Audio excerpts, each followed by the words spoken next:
देवियों और सज्जनों, आज मैं आपके सामने एक महत्वपूर्ण विकास को संबोधित करने के लिए खड़ा हूँ, जो हमारी दुनिया को आकार देने के लिए तैयार है, दोनों पर्यावरण और आर्थिक रूप से। प्रधानमंत्री नरेंद्र मोदी की G20 शिखर सम्मेलन में हाल ही में घोषणा ने कई लोगों के दिलों में आशा और आशावाद को प्रज्वलित किया है। हम सभी ने चीनी शेयरों में उल्लेखनीय वृद्धि देखी है। एक उद्योग अक्सर स्थिर लेकिन अपेक्षाकृत अस्पष्ट माना जाता है। निवेशक की भावना में इस भूकंपीय बदलाव का कारण क्या है? इसका जवाब पीएम मोदी द्वारा एक वैश्विक जैव ईंधन गठबंधन के लॉन्च में निहित है।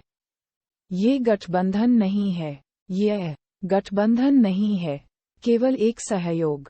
यह एक समझौता है जो ऊर्जा परिदृश्य में क्रांति लाने का वादा करता है। जैसा कि हम जानते हैं, यह अपने सबसे अच्छे रूप में अंतर्राष्ट्रीय सहयोग का संकेत देता है, जिससे राष्ट्रों को एक स्थायी ऊर्जा समाधान के रूप में जैव ईंधन के उपयोग को एक साथ लाता है। लेकिन यह महत्वपूर्ण क्यों है?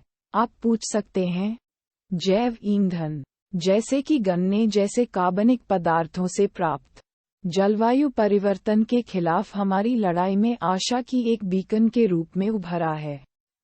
वे अक्षय, स्वच्छ हैं और कार्बन उत्सर्जन को काफी कम करने की क्षमता रखते हैं, जिससे उन्हें एक महत्वपूर्ण घटक बन जाता है। एक हरियाली के लिए हमारा संक्रमण, अधिक टिकाऊ भविष्य, आर्थिक निहितार्थ समान रूप से गहरा है।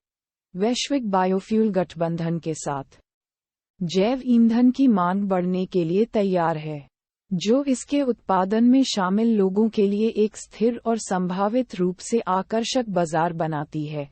विशेष रूप से चीनी उद्योग जैव ईंधन उत्पादन में एक प्रमुख घटक के रूप में गन्ने के साथ जबरदस्त लाभ के लिए खड़ा है।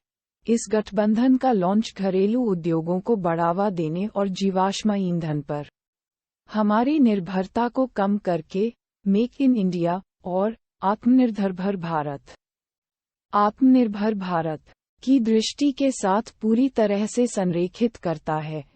यह एक जीत-जीत की स्थिति का प्रतिनिधित्व करता है, जहां आर्थिक विकास पर्यावरणीय जिम्मेदारी के साथ हाथ से होता है। हालांकि हमें सावधानी की एक डिग्री के साथ इस विकास से संपर्क करना चाहिए।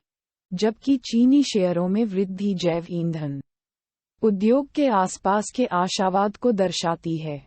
किसी भी बाजार में निवेश करना हमेशा जोखिम उठाता है।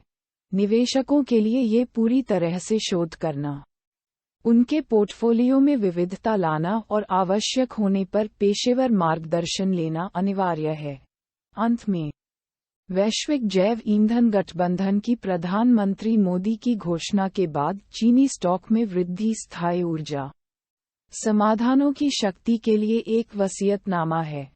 अंतर्राष्ट्रीय सहयोग से प्रेरित ये गठबंधन और कार्बन उत्सर्जन को कम करने के लिए एक प्रतिबद्धता न केवल आर्थिक विकास का वादा करता है, बल्कि हमारे ग्रह के लिए एक क्लीनर, हरियाली भविष्य भी है।